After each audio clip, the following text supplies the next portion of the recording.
Welcome to Hove for the second Women's Ashes T20 game. Let's start by looking back at Chelmsford 48 hours ago. Didn't start very well, did it, Sid? Didn't start very well for us. We spent 4 hours on the M25 and we got there. We did get there in time for the start of play, but we were all a bit hot and bothered. And then England got a bit hot and bothered too, Raf. They certainly did, yeah. It was very much all going one way right from the point that Anna Shrubsole came on to bowl her first over, second over of the game, and got boshed for 16 runs. Bit of a Meg Lanning superstar show, wasn't it, Sid? Yeah, and I think that's actually a lot of what went on there. I think that it was one of those days when everything went right for Meg Lanning and no one was going to stand in her way. And what we've seen in the last two white ball matches, we saw, Elise Perry with, a world record, well, not world record, but an Australian record and a once in a lifetime performance. And then we saw Meg Lanning with what was a world record and another once in a lifetime, or maybe twice or three times in a lifetime if you're Meg Lanning. But, an absolutely superlative performance. And, England did some things wrong at Chelmsford. There's no doubt about that. They didn't feel great. They didn't bowl perfectly. But when Meg Lanning's playing like she did that day, you can, as I tweeted at the time, all you can do is stand and applaud. She was just remarkable, and credit to her. She went out and did the business after what's been a tough few months for her. She's people have looked at her and go, is she quite the player that she was 18 months, 2 years ago? Well, she certainly showed it at Chelmsford, and no one was going to stand in her way. And England really, there was nothing they could have done about it. They didn't bowl particularly well, though, did they? As sort of mentioned, Anna Shrubsole, she had a bit of she's not had a great series, has she? And there were some very, very bad balls sent down the other day, weren't there? Yeah, that's fair, but I still think that overall, you can't take anything away from Meg Lanning. That was Meg Lanning's victory. It wasn't England's loss in that sense. Okay. Just before the match, a few hours before the match, we heard that Sarah Taylor was going to be playing no role in this T20 leg of the Ashes series. Do you think having her on board would have made any difference? I think again, given the way that Meg Lanning played, I'm not convinced it would have done. I mean, she's the best wicketkeeper in the women's game, arguably the best wicketkeeper in cricket, and. I think you're always going to pick her in your side. Mike Robinson's definitely said that before, and you can understand that. She's hasn't had quite as good a season with the bat as you might have hoped. Her one big score did come at Chelmsford, but would she have made the difference the other day? England going out to try and chase well over 200. No team has ever in women's T20 internationals chased 200 plus. And Sarah Taylor or no Sarah Taylor, unfortunately, I don't think they were going to do it then. It's obviously heartbreaking to see Sarah Taylor have to step back again. And I think that everyone in the game really wishes her well and hopes that she's going to find her way back from this again as she did before. Okay. Well, on to Hove. Perhaps leading on from that, the next question is, can England find their way back from having been hammered the other day? We've still got 2 matches left to play of this series. Right now, from where I'm standing, it all feels a little bit pointless. What do you think, Sid? Well, obviously from the perspective of the series and everything, it does feel a little bit pointless. I mean, I suppose that England might be thinking we could win the last two T20s and win the T20 series, but whether they've got the mentality to do that. I mean, you saw something interesting after the match at Chelmsford, didn't you, Raf? Yeah, England obviously very, very demoralised.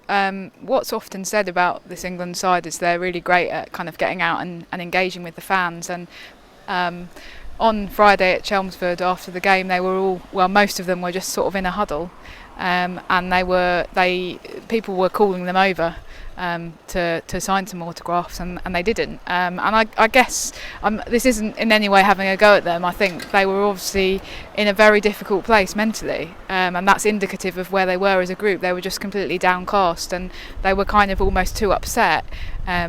Looking on the verge of tears, they were almost too upset to go and chat to the fans. A couple of them did, but it's obviously a very difficult position in which they now find themselves, and we're kind of 48 hours later, and they've already got to have picked themselves up and be ready now to face Australia again. And I just can't see how mentally in that such a short space of time they're going to turn it round. So I think it's going to be really challenging for England. I guess one thing that might help is to introduce some new, fresh blood into the team, some of the younger players. We know that Maddie Villiers is in the squad. Do we think that she'll play today? Yeah, I think there's a very good chance. Heather Knight said afterwards, that she expected several changes over the next couple of matches. I'm not sure that there'll be much more change than Maddie Villiers, just because logistically you'll be calling people down from Loughborough and sending other people home. I mean, there's only a limited amount of hotel rooms. I suppose you could send somebody back to Loughborough and say sorry, you're off now. We're bringing someone else down. I think it's more likely that would happen in Bristol. The other interesting question to ask about that is that the right thing to do? Your older players, you think specifically someone like Laura Marsh, she's seen it all before, she's been there, she's done that. It's actually not going to affect her massively. If England have another couple of crushing defeats, which does look like it might be on the cards the way Australia are playing, Laura Marsh is going to be able to shake that off, and she'll come back from that because she's mature enough to be able to go through that. And she's been there before. Whereas if you bring in 3 or 4 new players, if you bring in your Freya Davises and your Bryony Smiths and your Maddie Villierses, and they get an absolute hammering from the Aussies, that could potentially affect them mentally over the rest of their careers.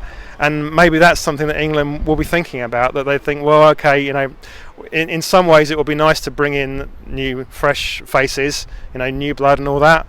But in other ways, maybe this isn't the right time to bring them in just to have them thwacked by Meg Lanning and co. Obviously the counterpoint to that would be that we've got a World T20 coming up in February. That's only a few months away. This is one of the last times that they're going to get some competitive matches in before that.